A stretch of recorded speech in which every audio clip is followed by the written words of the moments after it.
The 9 people on stage are shaping global artificial intelligence policy. Representatives from America, the European Union, global tech giants. A year ago, the question was how to make AI safely work for people. Now, America's answer is clear. That's optional. The AI future is not going to be won by hand-wringing about safety. I was in the room during J.D. Vance's speech, and it did really feel like a shift in the entire space around AI regulation. Right now, AI systems are deciding who gets medical care, loans, job interviews, often illegally, and no one's watching, which is exactly what the tech industry wants. Now, the most powerful companies in the world are mounting an unprecedented lobbying push to make sure it stays that way. State lawmakers could soon be barred from regulating artificial intelligence for the next decade. I guess shocked is the wrong word. More horrified, right? And they're calling it a favor. The biggest risk could be missing out. But here's what the executives don't want you to know. Why the rush? Why buy influence at every level of government? Why risk dismantling legal protections that took decades to build? Because behind the promise of a golden age for humanity, they're hiding something much more cynical.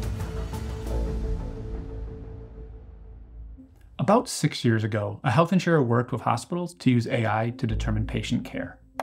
The algorithm saw less money spent on Black and poor patients and concluded they needed less care. This wasn't a lab experiment, but something deployed across 200 million Americans. We have laws that make this illegal. In fact, we have a whole bunch of rules to protect people from all sorts of abuse. Antitrust laws to keep powerful businesses in check, protections for consumers and children, rules that keep your medical records private, civil rights, labor protections, equal opportunity, intellectual property. And resting on top of this imperfect foundation is us, society. But right now, companies are using AI in ways that break these laws. And most of the time, nobody knows until the damage is done. Much of what we know is the product of, whistleblowing or investigative journalism or independent research, rather than companies doing their due diligence and making sure that in the first place they're complying with the laws that we already have. That's Sarah Myers-West. She previously advised the Federal Trade Commission on artificial intelligence. The way that AI's opacity works is that it makes it harder for us to seek accountability. Artificial intelligence executives tend not to talk about this. Instead, we hear stuff like this. We can cure all disease, we can travel to the stars, we have unlimited power. To be clear, there are some really promising applications of AI, but the biggest ones are in the future. Here's what we know is happening right now. Amazon hoarding recordings of your kids indefinitely? Your biometric data being harvested and sold to police departments?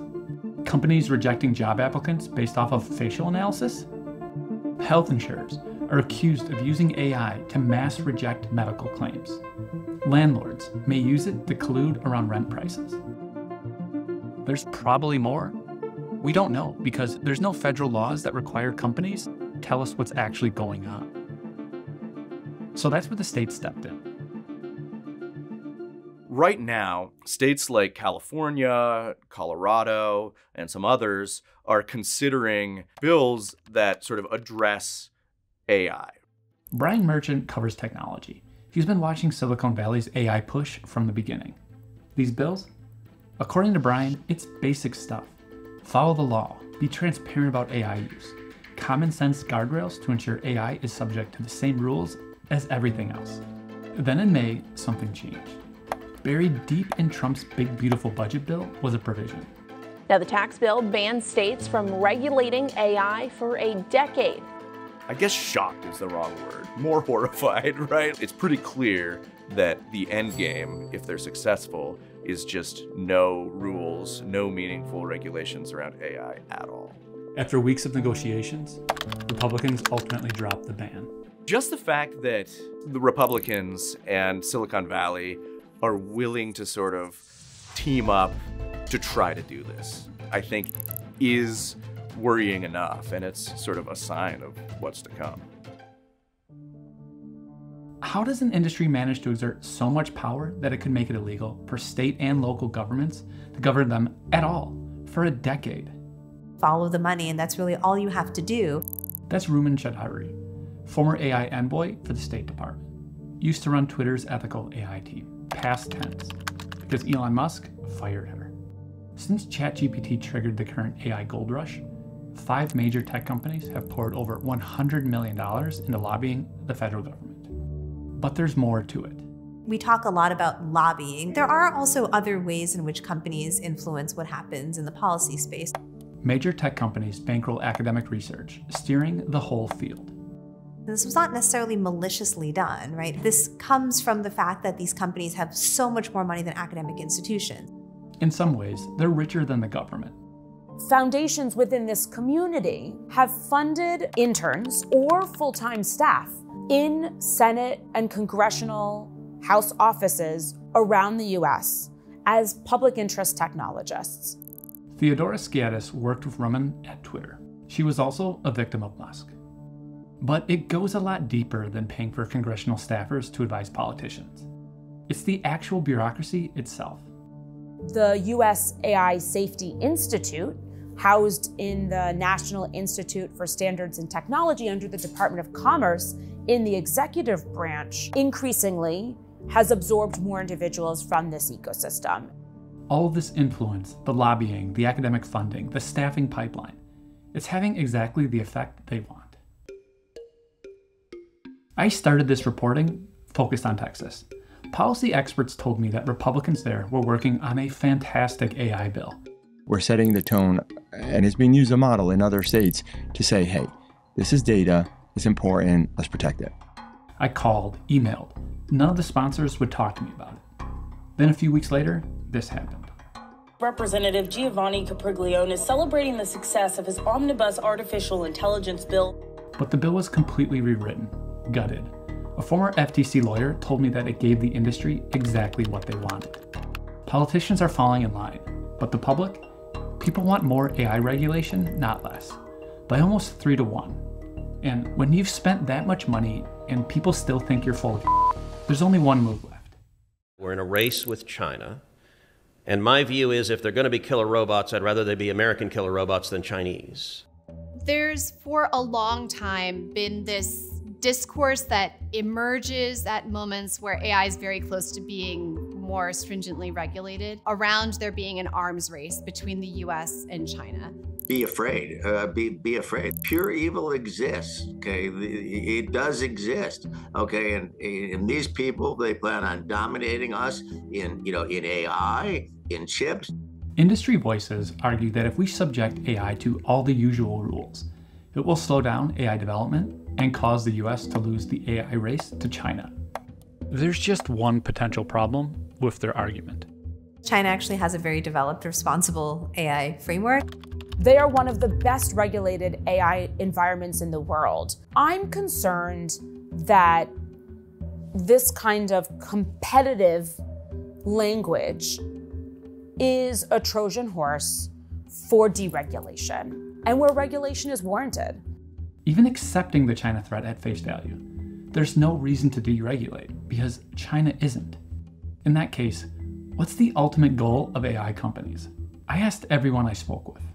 Consolidation of power. Maximize profits. Power. Profit. And this is the dirty little secret of the industry. So the AI industry has actually been, in some ways, in real financial trouble. I'm standing here outside a Meta data center. Investors have been pouring money into AI infrastructure projects. This one has cost about $700 million. Overall, it's tough to give an exact amount on the industry's investment because all of this money is private. But everyone more or less guesses it's at about $200 billion. There is no clear path to profitability. The original idea was that AI was going to be sold to businesses, but that has failed to materialize for all of the reasons that AI just isn't working all that well in the first place.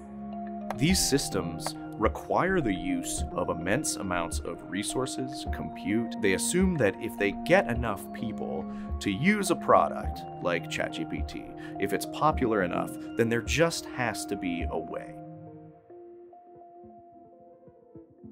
In February, a hedge fund did some back-envelope math. If you strip out investments in data centers and training, how much money was actually spent on buying actual AI products and services? About 16 billion, maybe less. To actually turn a reasonable profit, they need to raise that number to about 200 billion. Industry revenue is growing, but the money behind it is getting nervous. Exact estimates vary, but the general thesis has been backed by major venture capitalists and investment banks. And there's one thing that potentially complicates business cases for these systems: our existing laws. If there are any road bumps into how they can do that, then selling enterprise AI software suddenly becomes less appealing, both to them and to the clients. These road bumps are society's foundations. Fair credit reporting violations, when AI denies loans without proper disclosures. Fraud statutes, when AI systems hallucinate financial results and deceive investors. Equal employment violations, when you weed out candidates from women's colleges.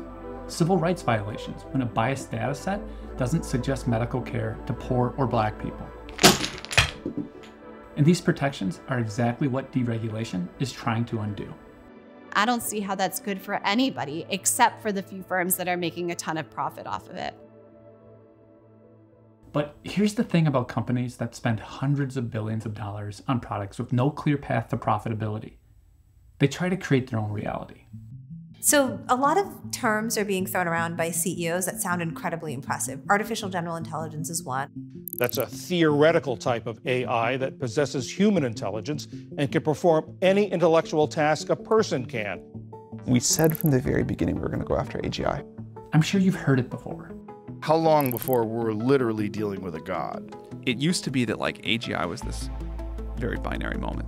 OpenAI has had a definition of AGI in its charter, and I quote from its charter: highly autonomous systems that outperform humans at most economically valuable work.